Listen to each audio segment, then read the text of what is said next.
Hey, what's up? It's Chris, the Drone Geek, and on today's episode of Let's Talk Drones, I'm reviewing the C-Fly Faith 2 SE.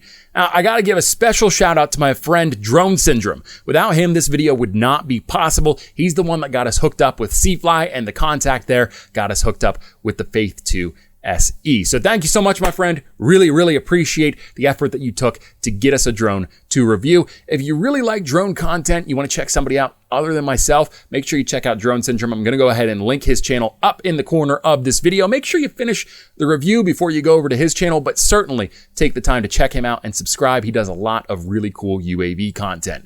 I'm really excited to share what I found about this drone with you. It is not for everybody. I just need to make that abundantly clear, but maybe there are a few of you out there that would be interested in buying this. Let's find out. Let's talk drones.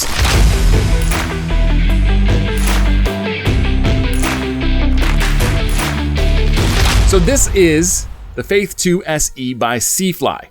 And I gotta tell you, I was skeptical when I started doing this review. As I was handling it and looking online at some of the information that I found out there about it, I started to think to myself, I don't know if this drone's gonna cut it, even as a consumer and prosumer tool, especially not as a prosumer, but maybe not even as a consumer UAV platform.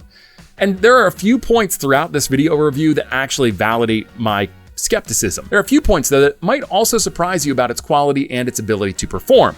Let's go ahead and start with one of those surprise points, and that's in the build quality. Now, when I saw the price tag on this drone, the Faith 2 SE, I thought to myself, this thing's probably gonna be a piece of junk. It's probably gonna be built terribly, it's gonna be flimsy, it's not gonna be good. This definitely feels sturdier than I ever thought it would. The only complaint that I have in build quality is in the arms. Again, this is always a pain point, it seems, for me, for these drones that are sort of on the line as to whether or not they're high quality or low quality. In this case, the arms definitely fall short of what I'd expect after feeling the rest of the drone's fuselage. What I mean by that is the plastic used in the construction of these arms feels flimsy, cheaply made, and honestly, if you run your finger along the edge of the plastic on the arms, it feels like it's roughly cut, which is kind of weird. It's like almost got a grain to it. It's very odd, and it's not an intentional thing. I know that for sure.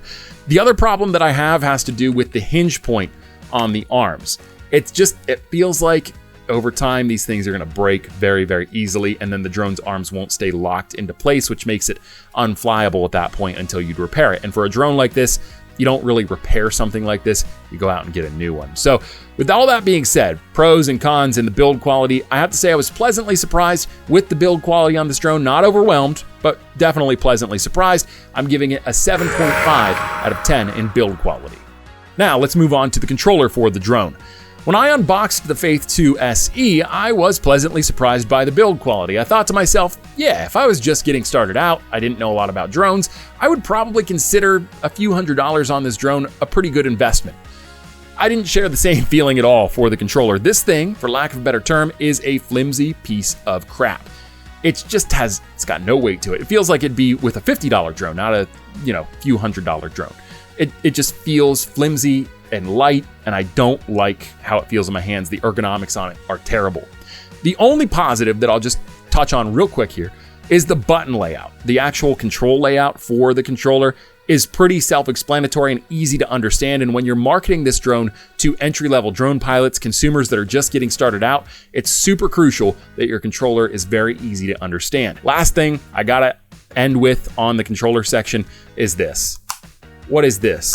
I'm not talking about the construction, the quality. We already know that's junk. I'm talking about why are we mounting our devices to the bottom of the controller still? I've talked about this over and over again, and it does not get less annoying every time I run into a controller that has a bottom mount for your phone. This is stupid. It's antiquated and it's dumb. It sucks. It sucks, it's stupid, and for every drone manufacturer out there, no matter where you're at in the market, up at the top or down at the bottom, stop it. Just stop it. All that said, pros, cons, mostly cons for the controller. I give this thing a 5 out of 10. Now let's talk about user interface, and more specifically, the application that you use to fly the drone. Right off the bat, I was annoyed by this whole setup because there are like 5 apps on the app market for C-Fly, and they all control a different drone. which is also super annoying, but not uncommon when you consider that it's very likely C-Fly buys this drone generically from a manufacturing plant in China that just creates drones, and then they're forced to create a new app for each drone that they fly because there are different chipsets in it, whatever the case may be. It's still super annoying from a consumer standpoint because I didn't have any literature that came with this drone. Now, this may have been a fluke. I may have just not gotten the book that I was supposed to get. There was no guidance on which app I needed to download. So that meant that I had to go to the Apple Market, because I use an Apple iPhone, and I had to download all of the C-Fly apps. And by process of elimination, I had to figure out which one worked for the Faith 2 SE. So I'm gonna go ahead and put it up on the screen here so that you can see it plainly. If you're considering buying the Faith 2 SE at this point, you need the C-Fly Go app. Now, this app has a slate or dark gray backdrop with white text that says C-Fly Go on it. It's not super easy to see when you're looking at the app market, but just use this video as a guide. If you do buy this drone and you do need to download the app to your phone, you need C-Fly Go. Now, once I actually got through all of that and inside the actual app, I was feeling a little indifferent. I wasn't blown away by it. I certainly didn't think it was the worst app that I'd ever seen. It just sort of left me feeling meh, which seems to be the trend with this drone. The reason that I felt that way is because the layout of the app was pretty similar to most other drones that I had flown. If you've flown any other GPS drone, then you could probably pick this app up and figure out how to operate it. It's not that hard. Where I do have a problem with it is that it's not well labeled. The menus aren't well labeled. It's not super straightforward unless you've seen applications like this before. If you're like a true beginner and you've never opened a drone app before in your life, this can be a little bit daunting to get acclimated to because the labeling on it is not that great, and it is translated from Chinese or Mandarin rather. So there are a lot of language barrier things there too. Grammatically speaking, it's not always super easy to understand what you're doing within the menu. So it will take some time to get used to. The other problem that I had with it is a safety issue. Some of the most crucial information during the course of the flight is your GPS satellite lock and your link from your controller to the drone itself. You need to know that signal strength, and that's at the top of the screen. It is present, but the problem is if you're flying during the day and it's cloudy, or you're flying in front of a cloud, you can't see it because it's white text and there's no translucent backdrop behind it that gives it a little bit of shading behind it so that you can see the text. It's just the white text on the video feed or over top of the video feed. But other than that, I didn't have any real big problems with the app. It worked the way it was supposed to work. It didn't blow me away, but it certainly, didn't fall super short of what I was expecting. So for that reason, we're going to give the user interface section of this review for the C-Fly Faith 2 SE a 6 out of 10. Let's talk about flight characteristics. This is arguably the most important category in these reviews. You could make a small argument for camera quality, but at the end of the day, this is a drone. And if it can't get into the air and it can't fly reliably, it doesn't matter how good the camera is because you're not going to be able to fly it. So flight characteristics are maybe the spot where I am most critical of drones when I review them. And I gotta say, the flight on the Faith 2 SE was decent. I had a pretty good time flying it. It has GPS positioning, it's got altitude hold, it's got sport mode, it's got the Mode 2 stick layout, it's got all of the things that I was used to flying a GPS style drone, and the handling was pretty good. It turned pretty well, not on a dime by any stretch. It certainly wasn't the most maneuverable drone that I've ever flown, but it did exactly what it should have done, and it behaved the way that it should have behaved while I was flying it. One of the big things I really enjoyed about this drone was flying it in sport mode. It just glides when it's in sport mode. It goes pretty fast, and honestly, the handling on it is loosened up enough that I really, really enjoyed flying it in sport mode. Where I was not impressed, and actually it was borderline scary because it, again, caused a safety issue, was its inability to handle wind. Now, I took it out on a moderately windy day. It wasn't anything egregious. I've flown drones in that type of wind before, no major problems. I took the Faith 2 SE out and I flew it around, and when I was flying with a tailwind, no problem at all. That's pretty much to be expected though. The drone went, did exactly what it was supposed to do, and behaved the way it was supposed to behave. As soon as I turned around to bring it back so that I could change the battery out, we encountered an issue. And that issue was when I had a headwind, it actually caused the drone to freak out to the point that I didn't have full control anymore, and I felt like the drone was gonna fall out of the air, which would have been a giant problem because it would have fallen directly into the parking lot for our local YMCA. There's a lot of risk involved with flying this. If you're out flying in an open field, as long as you don't mind losing the drone, like having it fall out of the air and break and not being able to fly it anymore, relatively safe flight. But if you're flying it anywhere that there's potential for it to fall out of the sky and hit a house or a car or a person, I would be concerned about flying this on a windy day. Not to dwell on too much of the negative, it's just, again, a safety issue always makes me more concerned than just an inconvenience. This drone does have a few things that could potentially cause safety issues. Flight characteristics overall, though, like I said, were decent. I had an enjoyable time flying this drone overall, so for that reason, the Faith 2 SE by Seafly gets a 7 out of 10 in flight characteristics. Next, let's talk about flight time. This is another point that actually pleasantly surprised me during the review process with this drone. Now, the Faith 2 SE is marketed to get 27 minutes of flight time. Now, we know the rule of thumb when it comes to dealing with marketed flight times.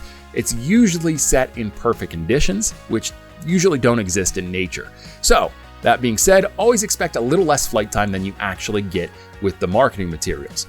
In this case, over the course of about 10 flights, as I said, I averaged about 23 minutes. Sometimes it'd be a little less, sometimes maybe I'd get 30 seconds to a minute more, but it fell right around 23 minutes most of the time, which is a pretty acceptable margin of error when it comes to the marketed flight time and the actual flight time. So I was pleasantly surprised by that. And look, I'm not gonna sit here and pretend like this redeems the entire drone. This thing has a lot it needs to work on. And in the grand scheme, the flight time really isn't that great compared to drones of a similar build and size and in the same category as the Faith 2 SE. It should be pushing like 40 minutes, but I also understand that this is a somewhat cheaply made drone.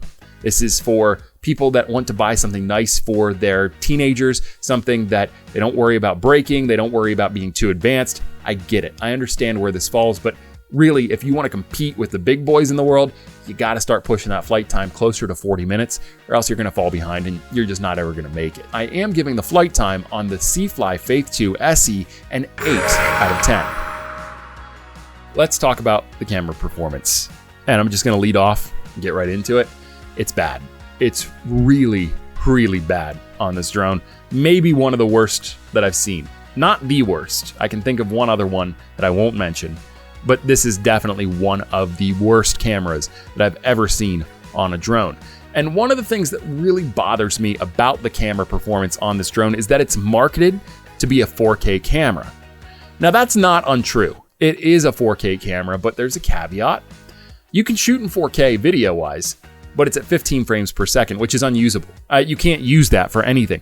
I wouldn't even post that to social media for fun. It looks like garbage. It's complete horse, if I'm being completely honest with you. And I'm sorry that I'm getting a little bit heated here, but I am so tired of companies marketing something in a deceitful way. I know it happens largely in most industries on all levels, but this one is just so egregious. You said it's a 4K camera and you got away with it because the resolution is technically 3840 by 2160. So yes, it technically is a 4K camera, but it's not usable. You can't use this for anything. It's a 15 frames per second frame rate. There's no way to frame that positively.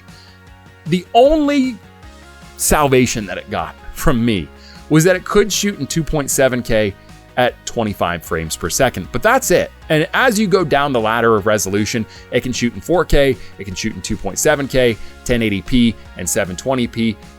The lower resolutions don't have any frame rate flexibility. It is only 25 frames per second. So you're forced either 15 frames per second or 25 frames per second. That's it. Unacceptable. When you're talking about a camera on a drone at this point in the game, we are in 2023, you cannot market a drone to shoot at 4K and then give it only 15 frames per second. And then the lower resolutions, you only give them one option, 25 frames per second. At least give me some variability in those lower resolutions. 2.7K does okay. The resolution It is 2.7K, but the sensor size is that of a webcam. So it's just like, it's pixelated, it's noisy, it's a terrible image. I would never use it. I'd never put my name on using it other than in this format right here where I'm reviewing it and giving you my thoughts on it. Another thing that's really annoying is that they market the sensor, and speaking of that sensor size, as a Sony sensor. And I don't know who's in charge of marketing over at Sony, but I would be doing everything I could. I'd be hustling to get that name pulled off of C-Fly's marketing literature. The other thing I want to talk about is the photo resolution. It goes hand in hand with the video resolution. It's god awful. I wouldn't use it for anything. It's really bad. And one thing that really bothered me too within the conversation about pictures and their quality is that there's something going on in the computer for this drone, because I would switch from resolution to resolution to get sample sizes and to get samples for this review. And at one point it'd be right. It'd be 1920 by 1080p for the resolution. But then I'd switch it to maybe 2.7K. Instead of jumping up and maintaining that 16 by 9 aspect ratio that I was looking for out of this particular drone, it would mess up the resolution sizes. So you'd get the 2.7K long ways, but you'd get the 1080p for the horizontal size and vice versa. So it made the pictures look stupid. And there was no consistency with it at all. And it happened intermittently and randomly. So there was no reliability that I could get from this thing in terms of the camera quality. Can you tell I'm disappointed? Yeah, I can't pull any punches with you on this one. This is absolutely the most disappointing part of this entire drone is the camera quality. And for that reason, letting me down so hard, this drone gets a 4 out of 10. So as far as intangibles go, there's really not enough here for me to sit and confidently give it a score. So I'm not going to. I'm going to reduce the total number of possible points from 70 down to 60 for this particular drone review, because I don't think it'd be fair to C-Fly, and I don't think it's even really possible to talk too much in depth about the intangibles of the drone, because there's just not a lot there. This drone seriously is like vanilla and meh. The only thing I do want to mention for this particular version of the Faith 2 SE is the obstacle avoidance. Now, I'm going to be frank with you, it's sort of a pain in the ass to open up, but there's a little compartment at the top that if you can pop this off, and I don't have the fingernails for it right now, if you can pop this off, you take this little obstacle avoidance camera and you can plug it into the top. So it sits on the top.